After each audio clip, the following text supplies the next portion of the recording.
Last time we looked at 3 single line ability low tier uniques. This video we will look at 3 times double line ability mid to high tier uniques.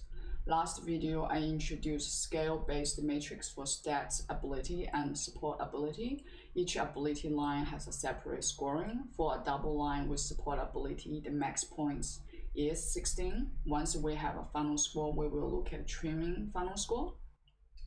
Now say this model rated a card 8 out of 16, doesn't mean it's the same as a card rated 6 out of 12 since they are both 50%. While you don't have a unique that fits into all decks, a 8 unique most of the time would have more value than a 6 unique. One thing to note about this model though, a unique that gets rated high may not be good in any deck, which could be heavily dependent on its base, common and rare abilities, since all abilities are some kind of mutation from its base abilities. The rating, however, will give you an understanding of how it rates among uniques of its own kind. In terms of the price for mid-tier uniques, it's usually around $30 to $50. I will not give a distinct value. It's up to you to decide how much it's worth to you. Different player will assess it differently, will value differently. Also, it depends on the market supply and demand. For example, if there's more players playing one faction and they all want the good uniques, the price is going to drive up. Those are varied values. Generally speaking, $30 to $50 is the range. Let's look at some examples. Skadi, Outer Faction unique, 3 from hand, from reserve. 3 forest, 4 mountain, 3 water, 2 line abilities. The first line from the reserve, if I'm in mountain, create 2 brass bug, 2/2 robot token in target expedition, otherwise create only 1. Second line from reserve, if there are 2 or more exhausted cards in reserve, you may send to reserve target character with hand cost 3 or less. Support ability, the next character you play from your hand this turn activates support ability. The stat is decent, equals 2 points. The first ability is desirable, equals 4 points. Second ability is effect.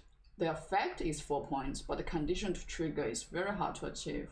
Considering the possibility of triggering, it's a 1 or 2 point.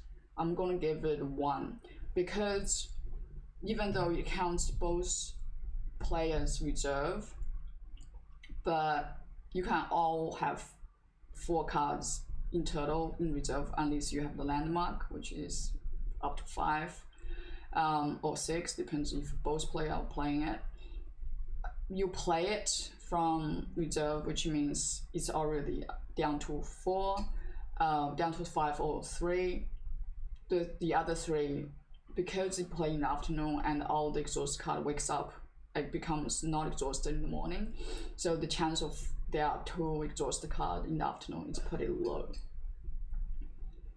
Support ability is decent, so 2. Final score, 2 from stat, 4 from first ability, plus 1 from second ability, plus 2 from support ability equals 9 out of 16, 56%.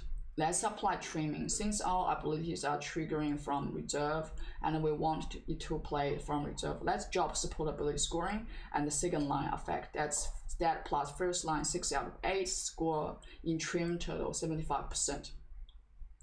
Next, infection unique, 3 from hand, 4 from reserve, 2 forest, 2 mountain, 3 water. First ability, everywhere roll a die.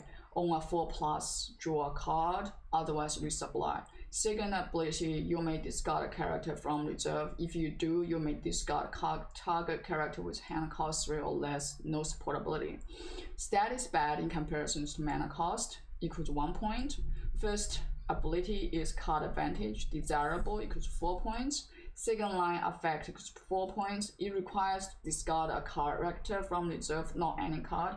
In Fern, you have up to 3 cards in reserve, but Fern runs more spells than other 2 heroes. The other 2 heroes, you have max 2 in reserve, but since first ability gives you a chance to resupply, you could get a character.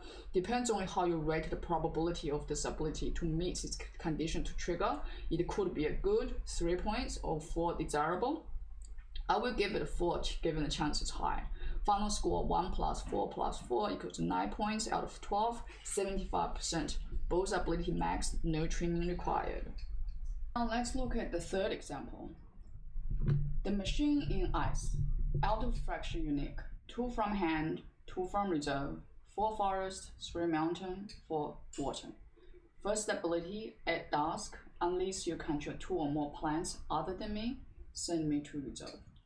Second line, when you play another character in forest, target character other than me gains 1 boost. Stats, desirable, equal 4 points. First effect, it doesn't do anything, which is mutated from its common, and rare, which is from hand, send me to reserve.